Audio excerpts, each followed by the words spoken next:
अरविंद केजरीवाल कुछ बोल रहे हैं। शुरुआत हम सभी सफाई कर्मचारियों से कर सकते हैं इस योजना की।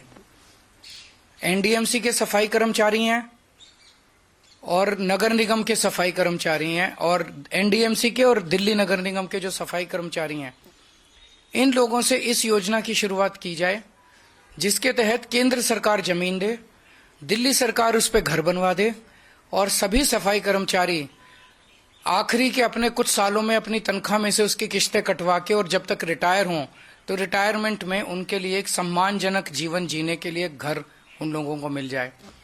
मैं उम्मीद करता हूं कि केंद्र सरकार इसके लिए राजी होगी, प्रधानमंत्री जी इसके लिए राजी होंगे, क्योंकि गरीबों के बारे में है।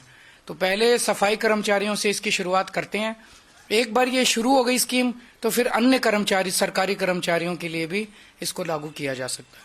तो ये बेहद कल्याणकारी, जैसे प्रधानमंत्री जी ने कहा कि दिल्ली की कल्याणकारी योजनाएं लागू रहनी चाहिए, तो नई नई कल्याणकारी योजनाएं भी लागू होनी चाहिए। ये एक नई कल्याणकारी योजना मैंने आज प्रधानमंत्री जी को भेजी है। अगर आपका कोई प्रश्न है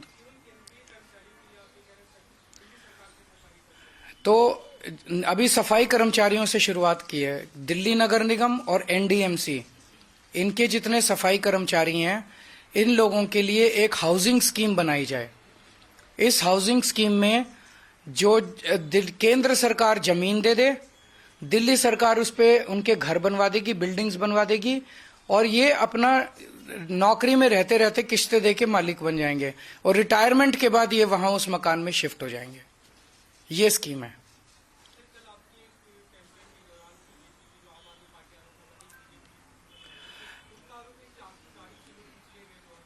देखिए, इस बार हम जिस तरह का कैंपेन देख रहे हैं, दिल्ली के लोगों ने इस तरह का कैंपेन देखा नहीं है।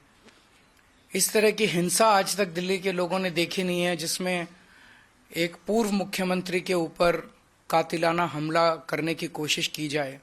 लेकिन मैंने हमेशा कहा है कि मैं देश के लिए, समाज के लिए मेरा जीवन समर्पित है।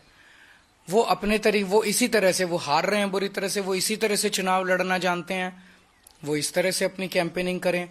मैं लोगों के काम के लिए, लोगों की योजनाओं के लिए, लोगों के भले के लिए, उनके विकास के लिए योजनाएं ऐलान कर रहा हूं, अपना काम बता रहा हूं। हम उस तरह से अपना कैंपेन कर रहे हैं।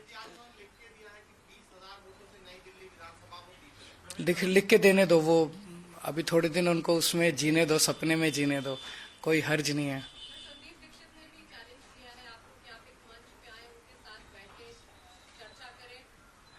देखिए, संदीप दीक्षित जी को तो आप ही लोग दिखा रहे हैं ज्यादा।